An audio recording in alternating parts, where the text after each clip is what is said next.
오늘 저는 새 생명, 새 생활 그런 제목으로 하나님의 말씀을 전하겠습니다.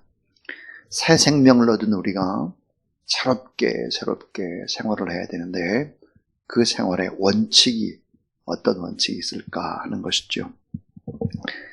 자, 코로나19라고 하는 전염병이 전 세계 팬데믹으로 일어나고 있습니다. 그런데 곰곰이 생각해 보면 이것보다도 훨씬 더 무서운 질병이 있다라는 사실입니다. 더 본질적이고 더 근본적인 질병이 있는 것이죠. 그것이 무엇일까요?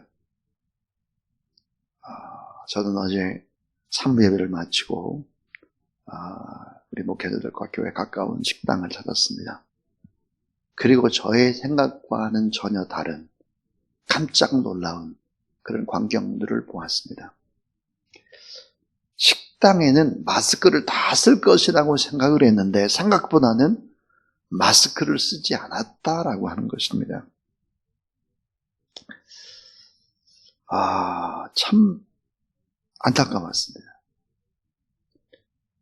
참 너무나 많이 해이해져 있고 태만해져 있구나라고 하는 것이죠.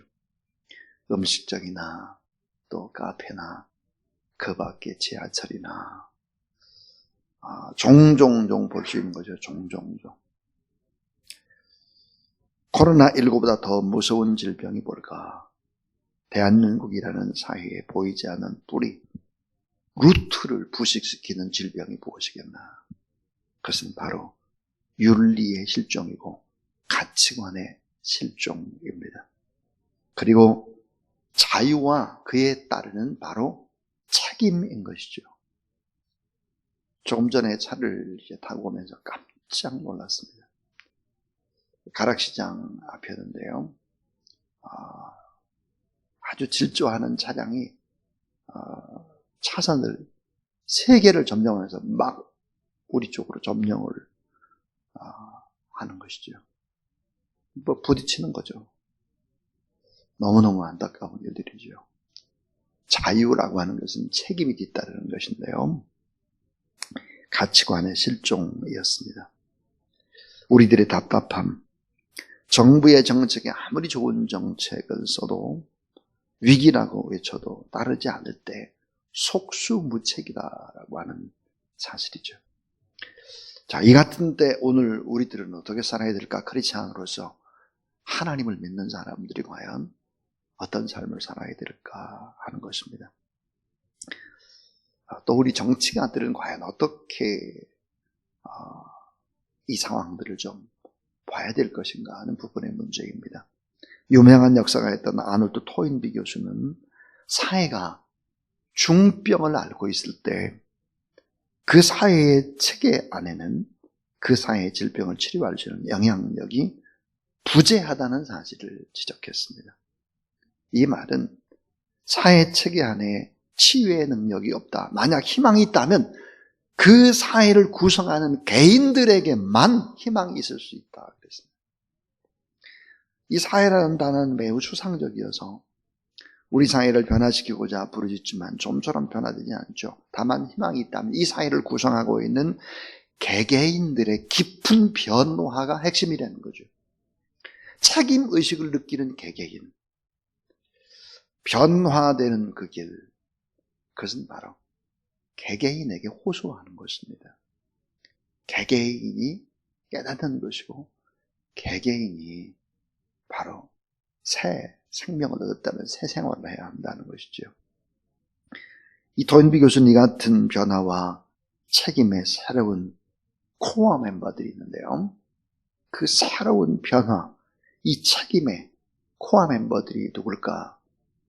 그는 바로 창조적 소수다 그렇게 말했습니다. 창조적 소수. 지금이야말로 교회에 있는 우리들이 창조적인 소수의 역할들을 감당하지 않으면 안 될 때다 하는 것이죠. 자, 오늘 말씀 속에서 예수 그리스도를 영접한 성도들을 가리켜서 새 이스라엘이다. 새 율법을 얻은 자다. 새 생명을 얻은 자다. 새 생활을 해야 된다. 전부 다 새자를 붙입니다. 율법에서 새 율법을 받은 자, 새 생명을 얻고 의롭게 변화된 새로운 하나님의 자녀, 천국 백성, 새 삶을 얻고 거룩하게 살아가야 될 사람들, 국가를 위해서는 청지기의 자세를 가지고 자발적으로 순종해야 될 사람들. 그런데 오늘 본문 속에서 우리의 사회의 구성원으로 이웃들을 우리가 어떻게 섬기며 나갈까 하는 얘기가 오늘 하나님의 말씀입니다. 하나님께서 매우 싫어하는 것은 무엇이었을까? 유대 율법 학자들의 유대주의였습니다. 왜 유대주의를 그렇게 싫어했을까?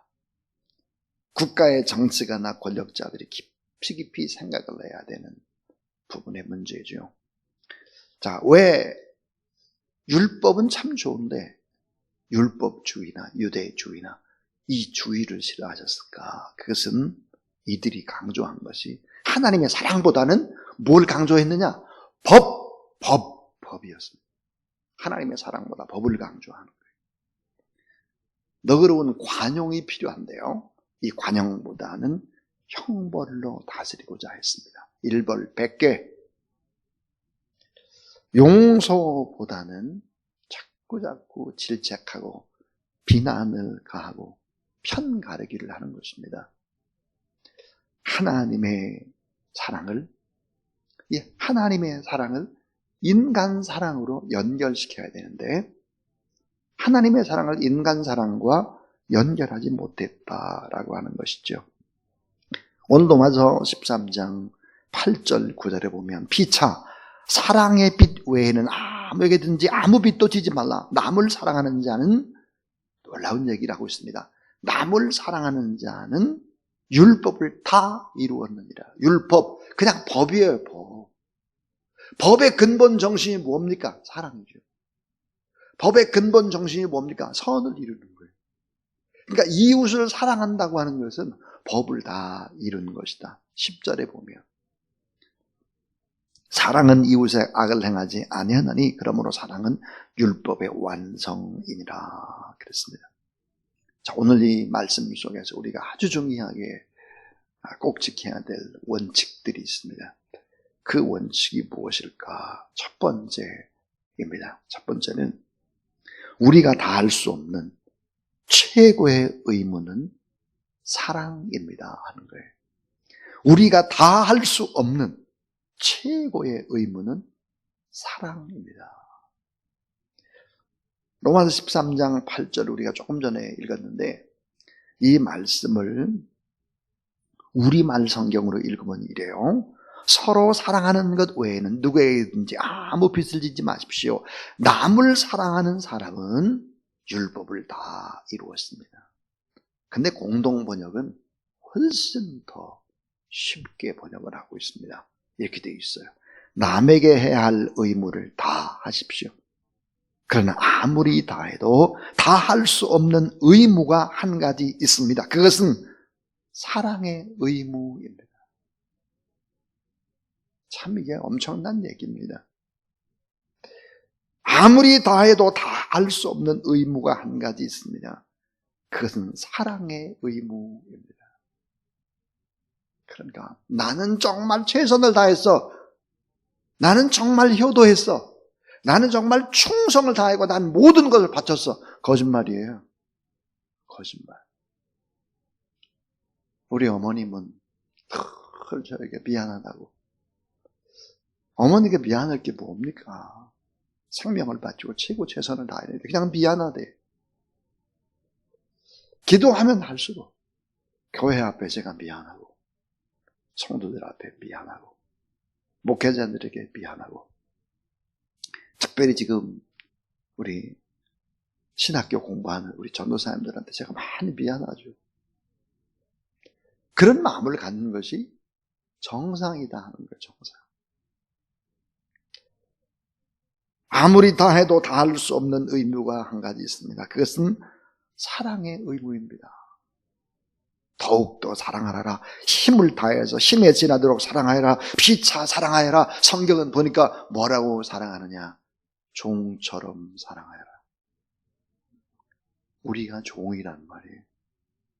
그래서 갈라디아서 5장 13절 형제들아 너희가 자유를 위하여 부르심을 입었으나 그러나 그 자유로 육체의 기회를 삼지 말고 따라하세요. 오직 사랑으로 서로 종노릇 하라. 예. 오직 사랑으로 종노릇 하라 그랬습니다. 종처럼 사랑하고 피차 사랑하고 힘을 다해 사랑하되 힘을 다하는 것보다 더 진하도록 온 힘을 다해서 사랑하라. 이게 하나님이 우리에게 요구하는 거예요. 명령하는 거예요. 우리는 이 지역사회를 바라보면서 미안한 마음을 가져야 돼요. 이 지역사회가 참 교회를 염려한다. 부끄러운 일이고 내가 뭘 다 했다. 웃기는 소리예요. 이게 얼마나 웃기는 소리예요. 우리가 다 할 수 없는 최고의 의무는 사랑입니다 하는 거예요. 우리 주님께서 종의 모습으로 오셔서 우리를 섬기며 사랑하셨듯이 그렇게 사랑의 종노릇을 하라. 라인홀드 리버라고 하는 사람이 이렇게 말했어요. 사랑은 이웃의 요구와 자기의 요구를 잘 달아보거나 비교해보지 않고 이웃의 요구에 응하는 것이다. 요한복음 15장 12절 내 계명은 곧 내가 너희를 사랑한 것 같이 너희도 서로 사랑하라는 이것이니라 그랬습니다.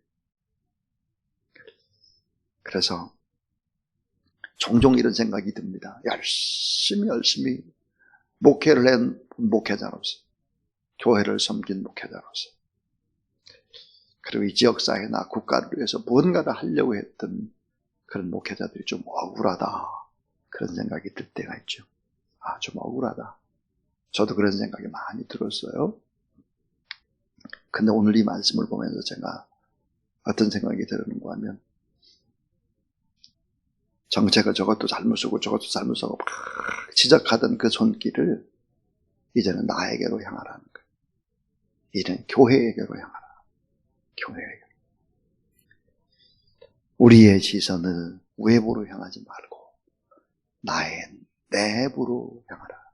나의 내부. 나에게 돌리라 하는 것입니다. 토요일 날 설교 준비를 하고 있는데 어떤 분이 재미있는 만화를 하나 보냈어요. 만화. 그 만화가 보니까 마귀와 하나님의 대화더라고요. 마귀는 코로나19로 모든 교회를 내가 문 닫게 만들었다. 마귀. 근데 하나님께서 이렇게 말씀하신 게 나는 각 가정에 새로운 교회를 만들었다. 이게 하나님.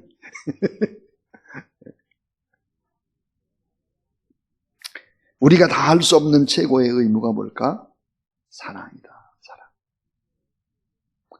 사랑하는 사람에게 미안해요 이렇게 말하는 거예요. 너무 미안해요.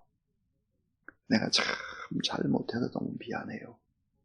이렇게 말할 수 있는 용기가 바로 사랑인 것이죠.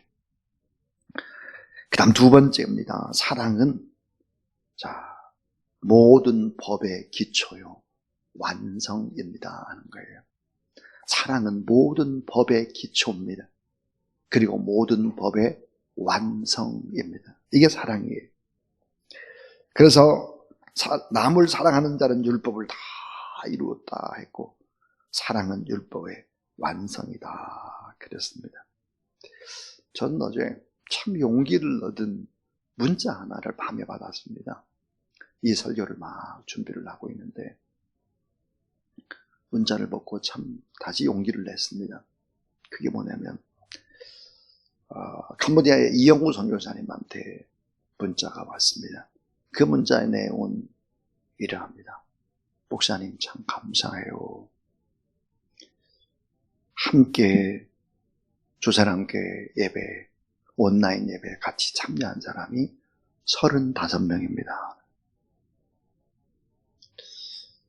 여러분 35명. 그 35명이 함께 동참을 한 거죠. 우리와 함께 똑같이. 근데 꼭 캄보디아 시아누쿠빌만이 그런 건 아니죠. 여러 나라에서 동참을 한 것입니다. 그러니까 우리가 작게 이 예배당에서 15명으로 제한합니다. 그렇게 했지만 그 제한은 오히려 쭉쭉쭉 뻗어나갔다. 코로나19가 아니면 이런 일들은 일어나지가 않는 거죠. 그 너무너무 감사했어요. 그래서 용기를 내야 되겠구나. 힘을 내야 되겠구나. 그랬습니다. 지금부터 제가 중요한 얘기를 하려고 합니다. 자, 대부분의 사회의 문제를 일으키는 사람들의 삶의 배경을 살펴보면 뭘까 하는 거예요. 왜 여러 곳에서 이것저것에서 점점점 잘못되는 그런 범법 행위라든지 또 다른 사람들을 해하는 일들이라든지 이런 일들이 일어날까? 그 핵심의 문제가 뭘까? 그것은 당연히 사랑입니다. 사랑. 결국은 가정의 문제인 것이죠. 가정. 많은 사람들이 결손 가정에서 또 가난한 가정이고 없는 가정이라고 할지라도 사랑의 경험을 하면 되는 거예요. 어렸을 때부터 사랑의 경험을 하면 별로 문제를 일으키지 않아요. 그러나 꼭 사랑을 받아야 될 그 시기에 사랑을 받지 않을 때 큰 문제가 항상 일어났다 하는 것이 바로 이제 모든 심리학자나 모든 법학자나 이런 사람들이 내놓는 공통점이죠. 교육학자도 마찬가지고. 가장 핵심이 뭘까? 오늘 본문에 나오는 그 가장 핵심의 얘기를 한번 보시면, 자, 뭐라고 얘기를 하느냐. 자, 간음하지 말라고 그러는데 왜 간음을 할까? 응? 살인하지 말라 했는데 왜 살인을 할까? 도적질하지 말라. 왜 도적질을 해? 거짓 증거하지 말라. 왜 거짓 증거를 할까? 탐욕을 갖지 말라. 왜 탐욕을 가질까 하는 거예요. 그 핵심의 이유는 사랑의 허기짐입니다. 사랑의 허기짐. 사랑의 갈증, 사랑의 결핍이 모든 문제의 근원이라 하는 거예요. 사랑을 경험해야 돼요. 어렸을 때.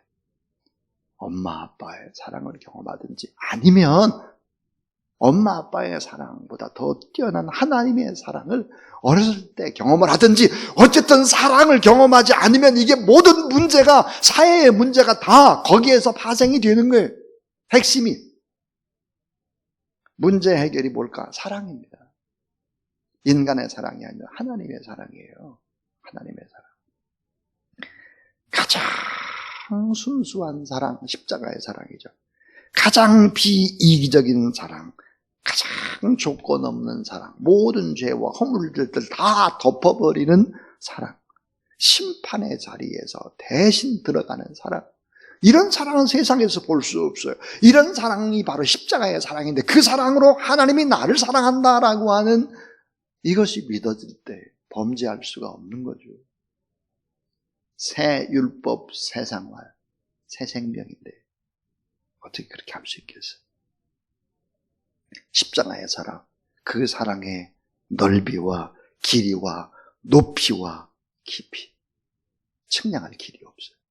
이 사랑을 받아야 결국은 하나님을 사랑하고 이웃을 사랑할 뿐만 아니라 간음, 살인, 도적질, 거짓, 탐욕, 오늘 본문에 나오는 9절에 보니까 간음하지 말라, 살인하지 말라, 도둑질하지 말라, 이게 전부 다 10계명이잖아요.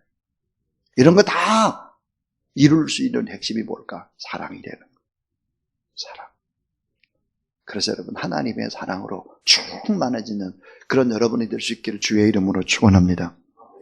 자, 이웃을 사랑하면 모든 문제 해결이 되고 모든 법의 완성이다 하는 거예요.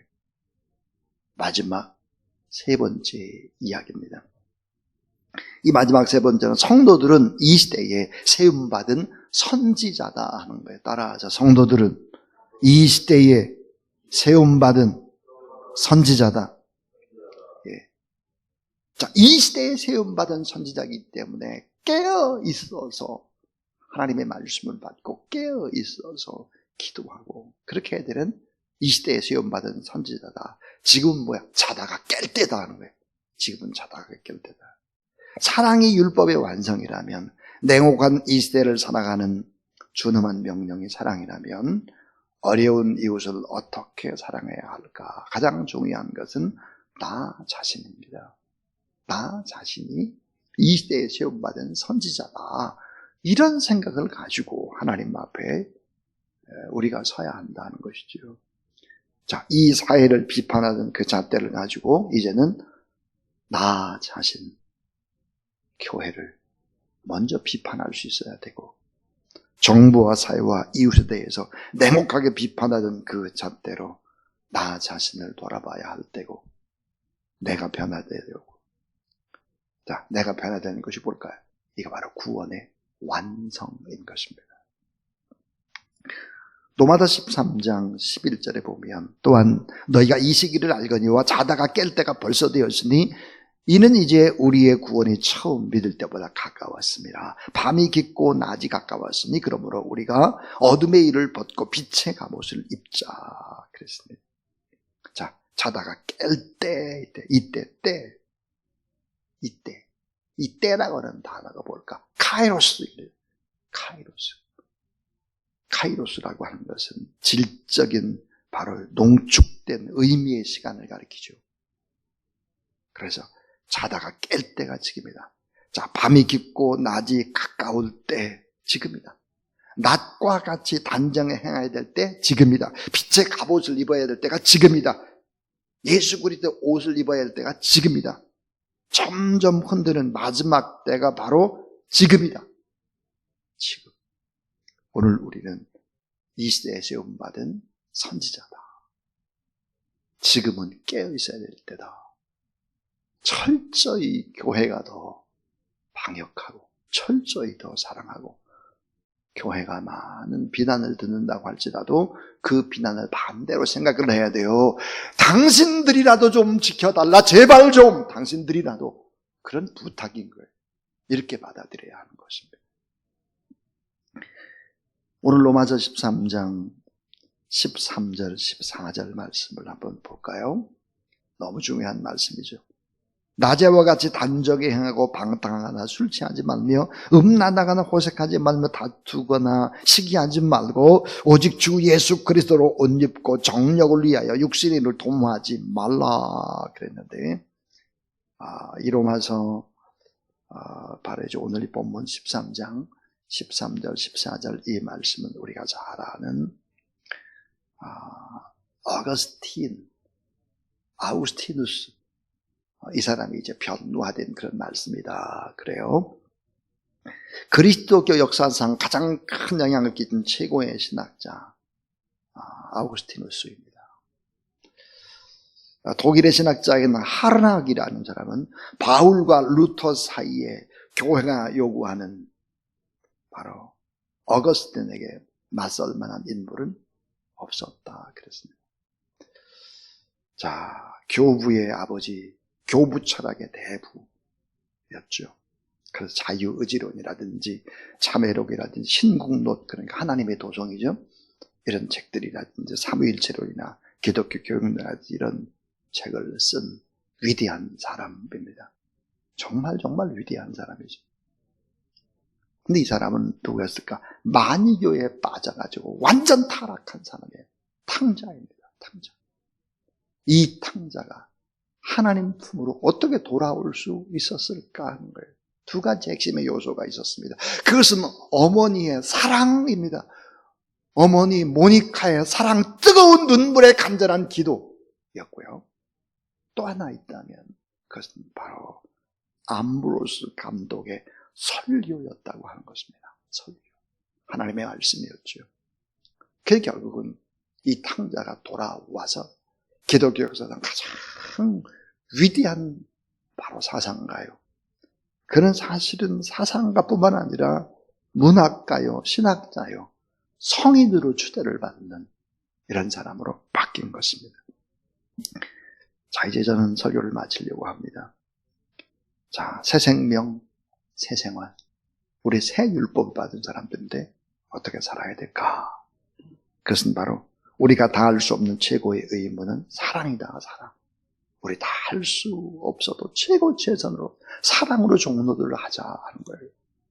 모든 법의 기초는 사랑이고 모든 법의 완성은 사랑이고 이웃 사랑을 하면 그건 다 모든 것 문제를 다 해결할 수 있다고 하는 것이 첫 번째 이야기예요. 이 사랑은 율법의 기초고 완성이다. 성도들은 이 시대에 시험받은 선지자다. 깨어있어라. 자기를 돌아보라 하는 것이 오늘 하나님의 말씀입니다. 이 말씀에 의지해서 오늘 이대로 이 삶의 원리를 붙잡고 이웃을 대하는 그런 여러분 되길 주의 이름으로 축원합니다. 하나님 감사합니다. 오늘도 하나님께서 특별한 은혜를 저희 가운데 허락해 주신 것을 감사합니다. 나의 형제 곧 골육의 친척을 위하여 내 자신이 저주를 받아 그리스도에게서 끊어질지라도 나는 원하는 바로다. 이렇게 간절히 나라와 민족을 위해서 기도했던 바울처럼 우리도 마지막 시대에 뜨겁게 간절히 하나님 앞에 기도하는 사람 되게 하여 주시옵소서. 오늘 하나님 아버지, 많은 사람들이 모여서 하나님 앞에 예배드리지 못한다 할지라도 예배에 집중하고 개인 예배에 집중하고 가정 예배에 집중하는 예배의 성공자들이 다 되도록 도와 주시옵소서. 예수 그리스도 이름으로 기도를 드리면서 이제는 구주 예수 그리스도의 무한하신 은혜와 놀라우신 우리 하나님 아버지의 사랑과 성령의 능력과 권능의 거룩한 기름 부으심이 오늘도 이 새벽에 거룩한 전에 나와서 하나님 앞에 예배드리고 기도하는 모든 하나님의 종들, 또 가정에서 예배드리는 귀한 식구들 위에 이제로부터 영원토록 함께 하옵시기를 간절히 축원하옵나이다. 아멘.